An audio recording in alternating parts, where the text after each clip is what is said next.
Assessing the critical dimensions of your business is the strategic way to improve performance, grow, and scale. Whatever your business ambition and whatever level of income, influence, and impact that you want to get to next in your business growth, I believe you should build your leverage strategy from the inside out. Every business needs a tune-up or an oil change from time to time because the elements we're facing in the marketplace are changing. So in this episode, I'm handing you the toolbox, and in the following episode, I'll show you the tools inside and how to use them. Welcome to the Leverage Business Podcast, where we believe business success is about working smarter, not harder, leveraging your time and expertise in ways that fit the digital age you and your clients live in today. I'm your host, Jay Allison, author of Leverage Consulting in the Digital Age and founder of the iSuccess Business Academy. And every week I'll be sharing insights into how you can apply the power of leverage to grow your consulting, coaching, or other expert services business and create true freedom and independent success with mindset, marketing, and money model breakthroughs. Because when you get leveraged, the sky's the limit. Let's go for it.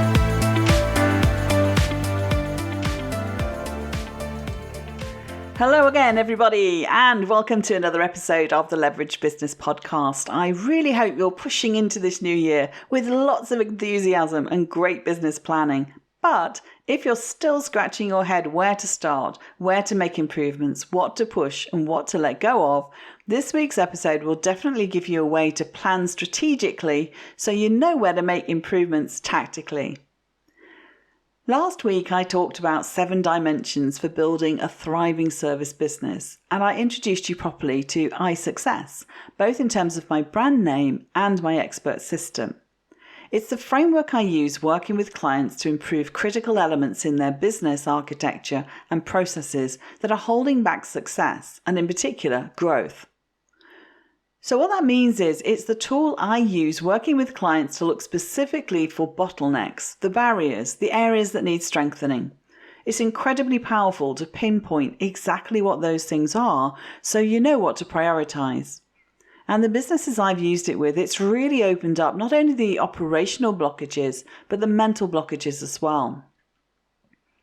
Now, iSuccess is the inside cog of a bigger machine, your business. It's like the engine, and sometimes it gets clogged or a part's missing or broken. And so when that's the situation, if the inner workings, the engine of your business, what I often refer to as the business architecture, in fact, if they're not working that great or aren't well balanced, that's when, as the business owner, you experience frustration and stress. It's that feeling that you're working hard on things that don't bear fruit. I've been there myself, so have many of my clients, and mostly that's why they come to me.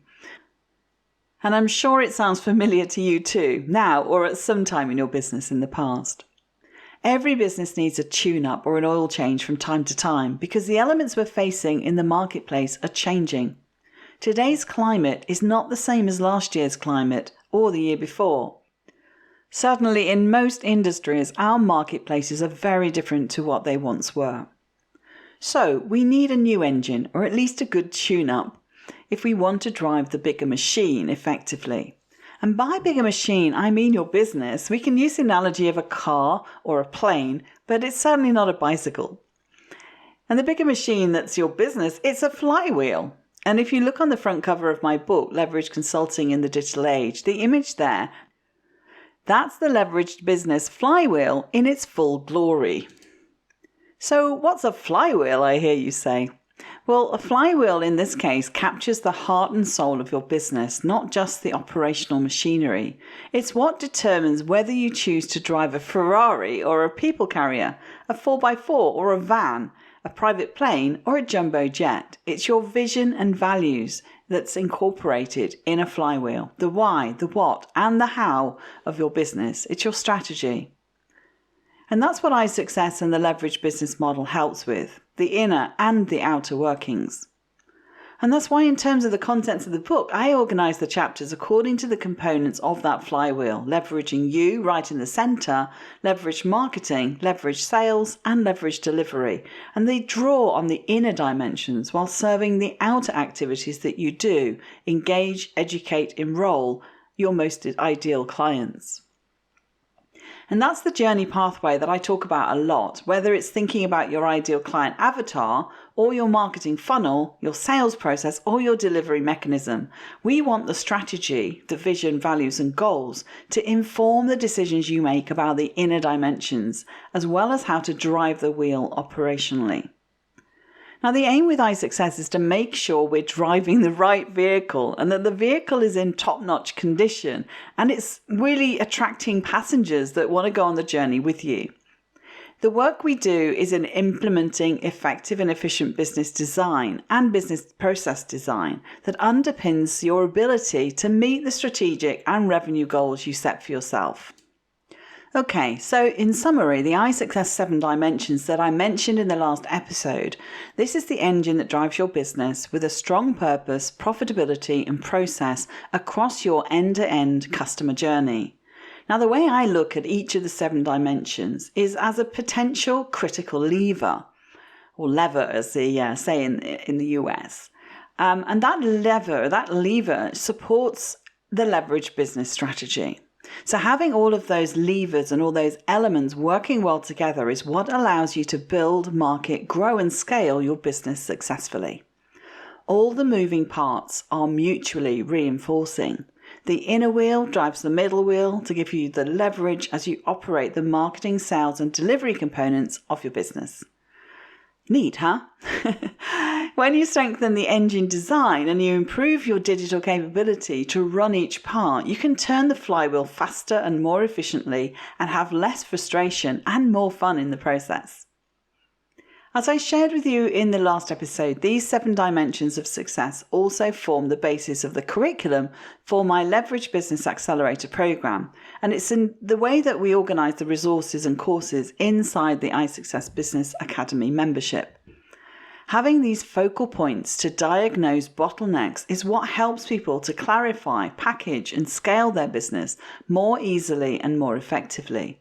And that's because we help you resolve the common frustrations of building and growing a business, so things become more dependable and workable in terms of a consistent return on your marketing, and by that I mean sales, so that you reach a stage in your business where it's realistic to scale. From everything I've studied, seen and experienced with my own business and working with hundreds of clients, I believe that improvements in these 7 dimensions is what makes the biggest difference between those who are successful at enrolling people into a high-end program and those who struggle to win clients. We'll go through each of the 7 dimensions of success in a moment, but allow me just to emphasize one thing here. If you don't start with clarity in your marketing, sales process and service delivery model and the pricing, you cannot create leverage. You can't scale, because if you try to scale, you'll end up growing existing problems, existing confusions into much bigger issues. Sources of inefficiency will have an even greater negative effect on performance. If you have bottlenecks in your business operations, then the issues they cause will be multiplied. And it'll just get more and more frustrating and stressful trying to fathom it out. So a lot of people, they go down the automation route because they think that's where they're going to bring efficiencies into their business. But as Bill Gates famously said, automation applied to an inefficient operation will magnify the inefficiency. And by inefficiency here, I'm also talking about the design of your business, the core of your business, the why, the purpose, not just the machinery. So sadly, business planning is seldom taught in a holistic and inside-out manner. In books, topics are nearly always taught separately, never looking at the dynamics of the full picture. That's my experience anyway. Business courses too lean heavily towards the mechanics and the skills side rather than looking at the overarching strategic business models, the vision, the values, or the personal traits and attitudes and skills of the business owner. Most business education is actually quite linear. It covers the tangible operational components like putting together a business plan, doing a cash flow forecast, but it can fail to give you a feel or a flair for business as a whole. A while back, a colleague and I, who I'm interviewing actually in a couple of episodes going forwards, we did a support program for what in the UK is called New Enterprise Allowance Scheme. And these were, really sort of fairly new business owners, and they were looking to get a grant from the government. And so they were willing to put in some effort to put together a business plan. But they were really clueless, a lot of them anyway, were really clueless as to what that actually meant. And I put a workshop together for them so that they started to understand the different components that the logic, if you like, of it, the heart and soul, but also the machinery of it. And suddenly the light bulb went on, because they were trying to fill in these forms without really fully stepping back and thinking about, what it is why they want to build the business, who they want to serve, and how will they actually make money going forward, and how will they know when they've been successful, and knowing that it's not just going to happen in 30 days or even 3 months, that it's something that you build up over time. And this lack of seeing the business kind of from 30,000 feet holistically is also why I've found, certainly for service businesses, that business improvement methodologies like Six Sigma or Kaizen, which are intended to help identify root causes of problems or inefficiencies and identify any unbeknown codependencies in a process, they don't always include both the human and the technical errors. It's very useful in a manufacturing process, but I found it quite hard to apply this directly to a service business because the moving parts and the human elements are very different. And in fact, at some stages of business building, the human elements are the absolute truth of the business. And I always think once you get clear on that core product market fit, the rest of it is fairly straightforward to put into place. And then you can start moving into tactics once you've got the strategy right. And the other thing, as an independent practice, your business vision is totally yours to define. You haven't inherited a company or bought a company. You don't work for a company if you're an independent service provider. So remember that with your goals. It's personal. It's not just business. And that's why we place you at the heart of things. It's your vision and your values, as I said before, what you want to be known for, your mindset as a CEO, what kind of work you want to do, how you want to work, what kind of business model is going to serve you as well as help your customers, your clients, and how you want to serve people and how you wish to operate. They're much softer factors in achieving success. As such, service businesses tend to require an additional set of impact indicators than manufacturing or retail business performance metrics. For some areas, you're going to need a deeper dive than just self-evaluating which elements are strong and which are weak, but it's a good holistic model in iSuccess to start the business review off with.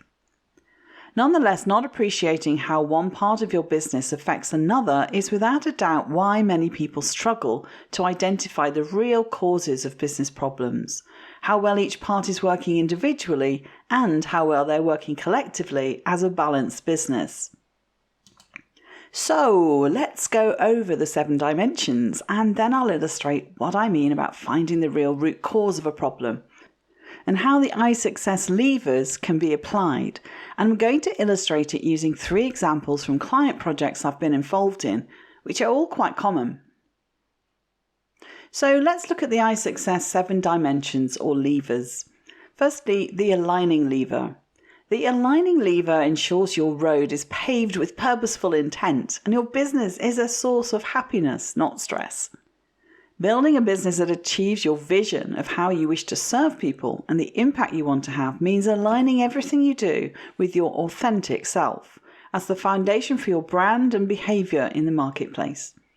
If you started your business with the idea of greater freedom and control in your life, what in the preface of my book I call leveraged living, you need the right philosophies, strategies, tools and support to succeed, especially if you have a bigger vision for how you want your business to grow. Make sure your growth model is one that does not end up with your business running your life and taking up all of your time. Your goal is to be working on purpose and in integrity with who you want to be and making a difference in this world.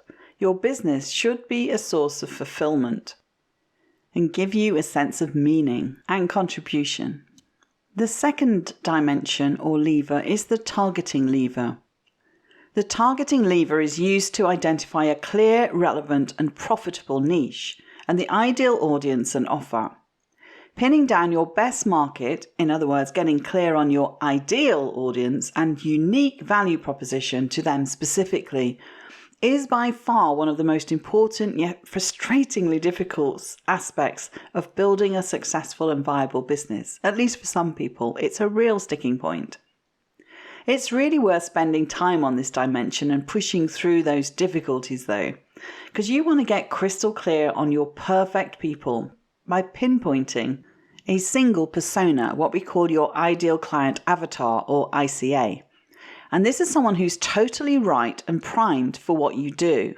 Now, it's not necessarily about putting labels on people or a demographic necessarily, and that's one way of finding your avatar.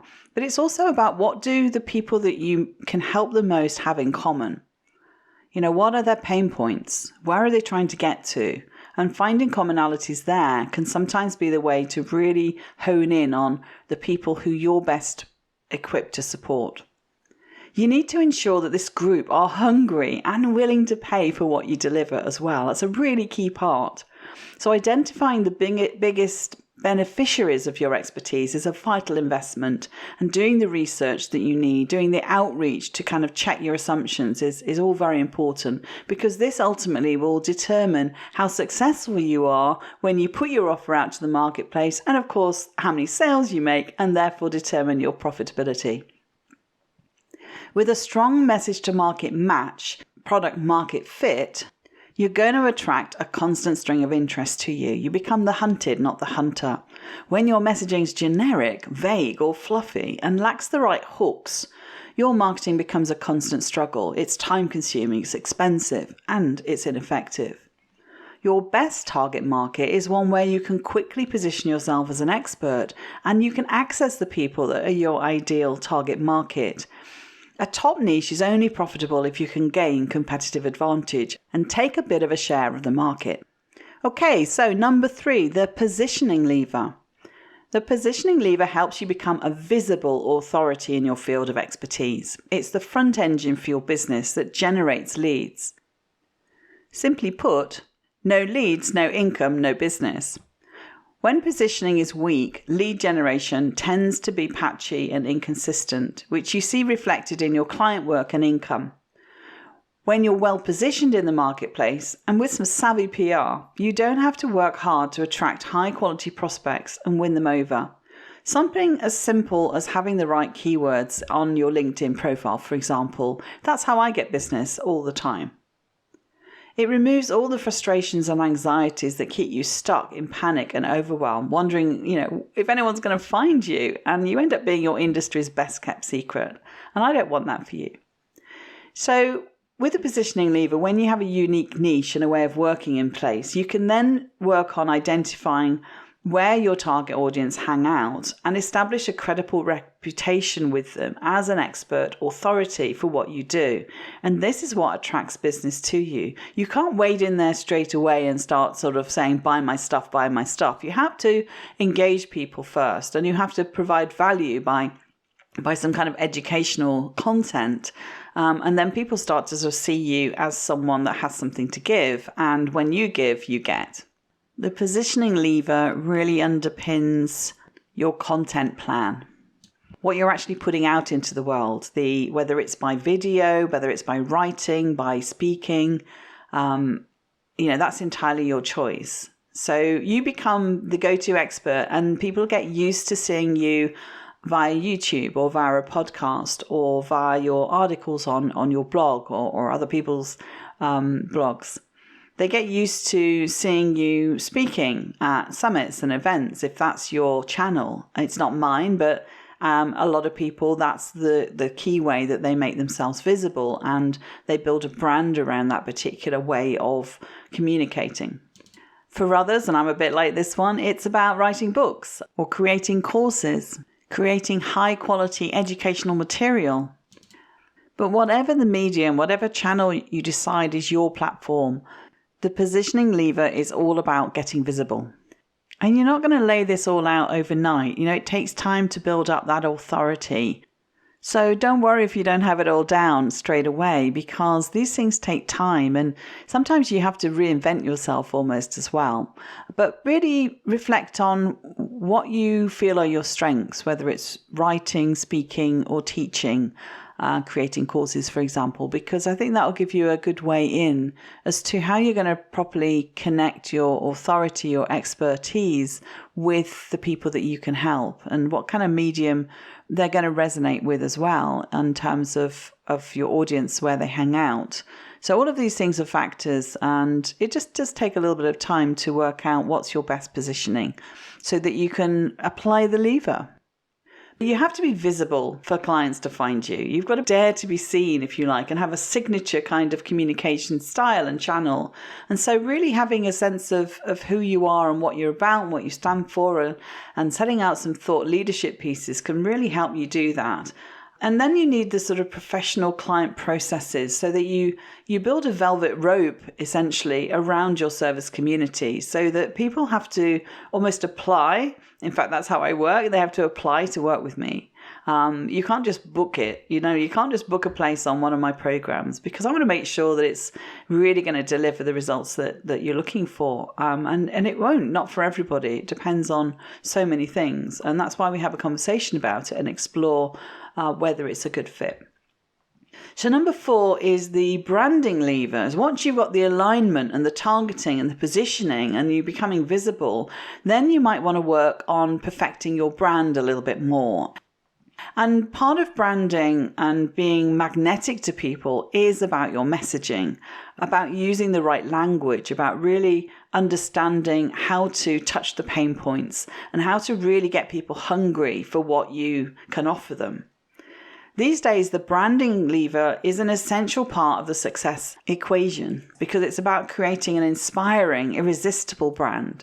And that includes your messaging, your copywriting, and your content.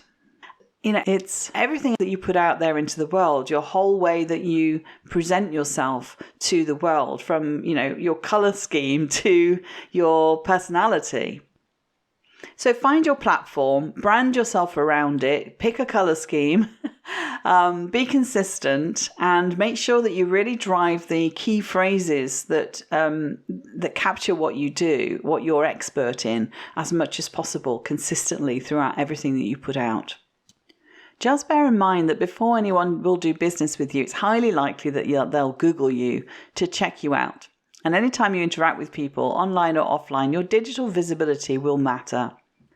However, don't fall into the trap of doing this backwards. You need to test your messaging with your niche before you start creating brand logos and designs. This means engaging with your audience. Only once you're reasonably sure your core concept resonates with your ideal target market and you've positioned yourself as the expert most uniquely and best placed to serve them, that's when you should start creating your branded packaging. At this point, we have clarity and we have maybe a sense of the packaging of our branded package program, for example. Now we need to start thinking about the pricing. So the 5th dimension is where we look into using the pricing lever. Now, charging for the value, results and transformation you deliver is an essential dimension of a leverage strategy. What to charge for your services can be super tricky. There are usually certain money blocks as well that each of us have to overcome, to do with beliefs, self-worth, selling, and many more. Pricing is one of my biggest areas of interest. I absolutely love looking at pricing strategies because it's where the value and the money part of the equation comes together. And the best way to charge what you're worth, rather than just the standard rate of others in your industry, is to consider the real impact your products and services and programs have on your clients, and how effectively and efficiently you can deliver a highly desired outcome for them. So a lot of it is about trying to quantify, almost either put a value on the result that you deliver, or to put a cost on what happens if they don't achieve that result, or they have a failure, if you like, of trying other methods. It's, again, as I said, it's a little tricky, and it does require a little bit of back and forth. But rather than always taking on new clients, you can actually increase your revenue by earning more from existing clients if you decide to increase your prices. So it doesn't require any more investment of time and money to acquire new clients, but it does mean that you don't need as many clients to make the same income that you were making at the lower price. And this can be also achieved by providing additional value to your core offer. So it's not just you're hiking your prices up, but actually you're providing more value and therefore the price has gone up. And you can do that as well through upsells, downsells, cross-sells, so that you're really like maximizing the interest that your client has with you. And in fact, people will pay more for the same information available in different formats too, like upselling the audiobook when people buy your print or ebook, or offering a reduction on a course or a second course when people buy a first course.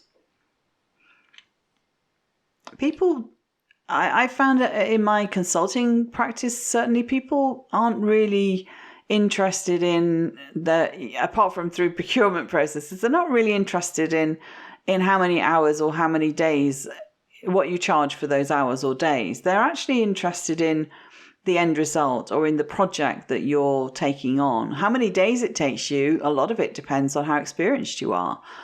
So I find the metric of number of days when you're putting in a tender proposal, find it quite frustrating actually. You could put in twice as many days as it's actually going to take you because you work really fast. So it's just a bit meaningless, really. Will you get the result for the people? Will you deliver the project? That's the key thing. And then it's all about convincing the person that you've got the abilities to deliver on the promise.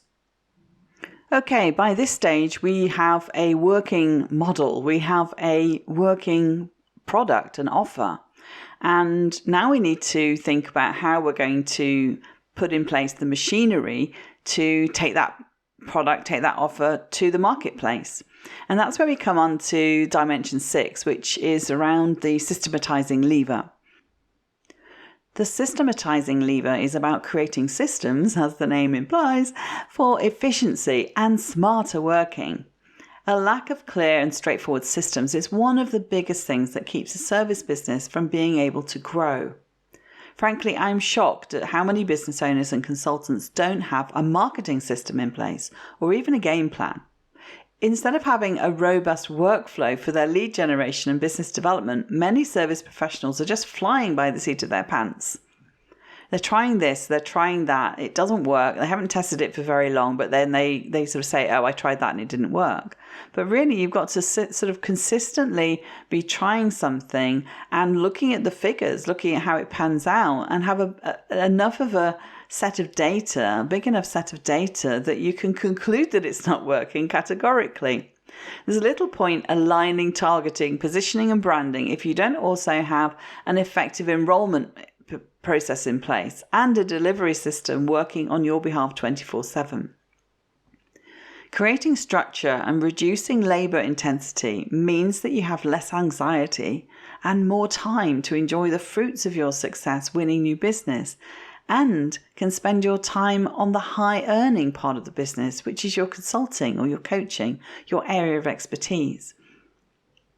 Next, we come on to the scaling lever. And again, this is a lot to do with efficiency and growth, but we're looking at how you're expanding your business, how you're building capacity to expand your business in a way that helps you achieve both business growth and your personal lifestyle goals. So I'm a big believer in getting that work-life balance equation absolutely spot on. So when we talk about the scaling lever, it isn't just about cranking up the wheel, cranking up the rate at which you can get clients and churn out clients and deliver results. It's actually about doing it in a clever way. And that not only means building a team around you so that they can help you with the systems, with the automation, with some of the administration, the customer service end of things, but also about switching your model of delivery from only one-to-one face-to-face towards more group or virtual modalities. because that's really when you're going to see the greatest leverage. And what I see and what I do quite often with clients is to really help them transition from the one to the other so that they can free up their time. And once you do that, it doesn't mean you're never going to do face-to-face or one-to-one consulting or coaching work ever again, but you're doing it at the high premium end of things. And even if that's a small component of the program, which is like an added value to a course that you run or a group program that you run or a blend of everything, at least it's a way of leveraging your time and your expertise. A successful business is expected to grow, even in economic uncertainty. In the times we're living in at the moment, we've probably seen no greater economic uncertainty than after the world wars. But in so doing, you're able to serve more people and increase turnover because you're going into a different business model. As a solo professional or even a group of associates, there's only so many hours of one-to-one that you can provide. Even if you manage to hire other consultants who are as good as you are and the specialist expert, there's an income ceiling nonetheless. So unless you want to build a consulting practice based on the traditional hierarchical way of doing things, scalability in the I-success sense of the word is the ability of your business and business processes and people to handle a growing amount of work in a capable manner, or its ability to be expanded to accommodate that growth. Hiring, outsourcing, and putting a good operational team in place around you means you can leverage your high-level skills and earning potential rather than spend time doing admin, sorting tech, and other time drainers. Starting with the aligning lever, each dimension either enables or strengthens the next, or indeed can limit or weaken the whole structure. Okay, so we have aligning, targeting, positioning, branding, pricing, systematizing, and scaling. And I've gone through each one in turn.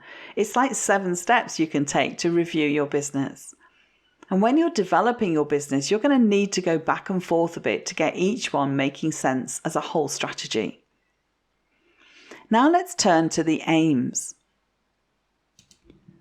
For each of the 7 dimensions in the inner circle, there's an outcome, the strategic aim, if you like, that each lever helps achieve for the business and leads to success, as defined in your vision and values of what's important to you. It's all shown visually in my book in the last chapter. In the print edition, that's page 263. So if you have the book, it makes it a lot easier to see what I'm talking about. And if you have the audiobook that's just come out on Audible, there's a downloadable audiobook resource pack as well, which will include all of the visuals and the references that's in the printed version. Right, so the outer labels that's shown on this visual, and I'll go through each of them, can also be thought of as the design goals of your business architecture. Each building more and more leverage in terms of marketing, sales, and delivery. So I'm just going to do a quick run through of the outcomes for each dimension that we've just been through, or the lever that you can apply for business performance improvement. Number 1, the outcome for the aligning lever was to be purposeful. The outcome for the targeting lever is to be profitable. The outcome for the positioning lever is to be visible. And the outcome for the branding lever is to be magnetic.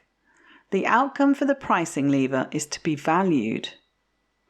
The outcome for the systematizing lever is to be efficient, and the outcome for the scaling lever is to increase growth. These outcomes provide broad indicators of success. Some will be qualitative measures, how your business feels to you, and others are quantitative, like tangible growth metrics. In next week's episode, it's going to be a Q&A with Dr. J style, we'll go through the kind of metrics I mean, as well as doing a quick self-evaluation exercise to see where you are with each one. We actually divide up the 7 dimensions into elements, and there's 14 elements that we'll look into. The whole exercise is what I call the leverage test, and that's in the workbook that comes free with my book. Well, the digital copy comes free, or you can buy it in print on Amazon. So we'll do a bit of a walkthrough and hopefully give you some good pointers as to what to review in your own business. Right, so I promised you 3 examples in practice, and as I say, next week I'll share the self-evaluation and we'll dive deeper into what a typical analysis can help you visualize for your own business. But here's the first example. A problem that manifests as a sales performance issue may in fact be a consequence of a mismatch between a product and the brand or audience. So sometimes we look at the situation and we think it's a pricing issue, and actually it's an aligning issue or a targeting issue or a branding issue. So it just shows you that a particular problem that's showing up in your business, you need to dive into what's the root cause, where is it coming from? Often we're solving for more than one problem. So here's the second example. A large business is experiencing low staff morale, and senior management insist it's about pay or maybe working conditions. Their blind spot is not thinking that low morale in a team and complaints about working conditions can actually result from a poor sense of the organization's vision and values, or when the vision and values aren't being cultivated internally. In this example, the problem is most likely to show up in a 360. That's an interview process where you gather the viewpoints across the whole business or organization, so across functions, internally and externally facing. The CEO may think they have a scaling barrier, but the real fix would take you back to the aligning dimension, then thinking about how you can instill the company's vision and values, its why, its purpose, into team communications and support staff who then in turn have a clearer sense of what the organization stands for, its culture and brand. And the root cause would usually come down to aligning and to an extent branding, because branding and corporate culture are intertwined. Initiatives that help people get on the same page about the vision and values in terms of a change management program within the organization, and I've done a lot of work with those in corporate, they're really going to help lift staff morale because they feel a sense of co-ownership of that brand and of that vision and the values that underpin it. And they in turn embed this in their role and in their customer-facing activities. Here's another example. The business is suffering with poor profits, and we've all heard of that one, and can't be sure if this is due to low sales, high operating costs, or the wrong pricing strategy, which are very different problems to resolve. On the one hand, this is simply a finance piece, looking, for example, at cost per sale or cost per acquisition, and the cost to deliver, looking at those figures to see where savings could be made to achieve better margins. And you see a lot of businesses going through these kind of cost-cutting processes just to be able to lower their costs and increase their profits. On the other hand, it could simply be that the sales team will need more training so they can convert more leads to customers. Or both, of course. So the business wants to know where the problem lies and what to fix before they start investing in one thing or the other. Going back to the leverage business flywheel, we have 3 points of leverage we can look to: marketing, sales, and delivery, as well as looking at the conversion figures across the customer acquisition process, the engage, educate, and enroll pathway. The iSuccess 7 dimensions help you pinpoint the solutions to improve each cog that drives these. Does that make sense? Hopefully you understand now how everything fits together and why people who talk to you about strategy as if it's a magic wand or silver bullet are actually talking about tactics. It's easier to sell someone on a tactic, but it won't usually fix the root cause of an ineffective process. I'm all about process improvement that brings about performance improvement. I'm all about success in the widest sense of the word, having a business perform well in all elements that help you achieve your vision while staying true to your values, your why, and what's important. Next week, we'll go through the leverage test so you can review the 14 key elements that will help you optimize your business performance and help you grow and scale a business that achieves both the income and the impact you want without grinding you down and burning you out. We want something that's workable, dependable, and profitable. Yay! So I will see you then. I hope you found this useful. You might have to sort of go back and listen to it again. There's quite a lot of detail in here. And obviously all of the detail is in my book. But I'll see you next week and we'll keep going and we're going to do some self-evaluation. Until then, any questions, get the book, download the workbook, and join the Leverage Living Club on Facebook where you can ask me anything. All of the links are in the show notes. So for me, it's ciao ciao for now. Thank you for listening to the Leverage Business Podcast. Want to create leverage in your business? Did this episode provide some insights and ideas to be thinking through? If so, subscribe so you get alerts when the next one's released. If you want to learn more or would like help and support with building a leveraged business that achieves true freedom for you, then head over to jallison.com/podcast to find all the resources and links that go with this show on my website and to join our iSuccess community. And if you're enjoying our content, it would be great if you could pop into Apple Podcasts or the app you listen from and leave me a rating and review. Everyone makes a difference to improving our rankings. So thank you if you've done that already. I appreciate you. So hey, that's it. Thank you for listening. I hope you've loved this episode and have some great takeaways to be thinking through. I wish you a pleasant, productive and profitable week, and I'll see you again next time for another episode of the Leverage Business Podcast.